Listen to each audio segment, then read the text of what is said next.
বন্ধুরা, এই শুভ সকালে ভোরবেলায় বেরিয়ে পড়লাম একটু বেড়াতে। মানে নিজের বাসা বাড়ি যাচ্ছি। এই চললাম, গিয়ে এই সামনে পুকুরের সামনে দিয়ে যাচ্ছিলাম। ভাইপো এসেছিলো নিতে।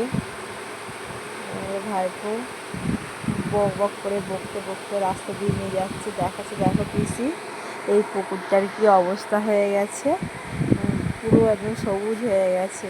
সত্যি করে দেখো বন্ধুরা, এই পুকুরটা একদম সবুজে ভরে গেছে। কিন্তু তোমাদের এত কথা বলে দিলাম, বলাই হলো না যে আমার ইউটিউব চ্যানেলে তোমাদেরকে সব স্বাগতম। আমার চ্যানেলটা দেখার আগে সাবস্ক্রাইবার করে নেবে প্লিজ আমার পাশে থেকে তোমরা। এই ভাইয়ের সঙ্গে গল্প করতে বাড়ি যাব। বাড়ি যেতে এখন ঠাকুর মন্দির পড়ে গেছে, ওই ঠাকুরতলায় আবার নিয়ে গেলাম। যে ঠাকুরতলায় কালী পুজো হয়, এখানে কালী পুজো হয়ে পাশেই তাড়াতাড়ি দেওয়া হয়ে গেছে, পুজো হয়ে গেছে। দোলনা আছে, এখানে দোলনা খাবে। এই যে কার্তিক ঠাকুর আছে, বজরাজ আছে, সব বাবা ভোলে বাবা মহেশ্বর আছে, সবই আছে এখানে। তিনটেই আছে, বজরংবলীও আছে পাশে। অনেক ঠাকুর আছে দেখাচ্ছিল। দেখে দোলনা আছে পাশে, দোলনা খেয়ে দিয়ে বাড়ি যাবো।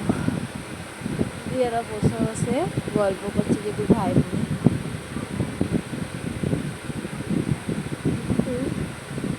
সবসময় বলছে চলো বাড়ি চলো ভাল লাগছে।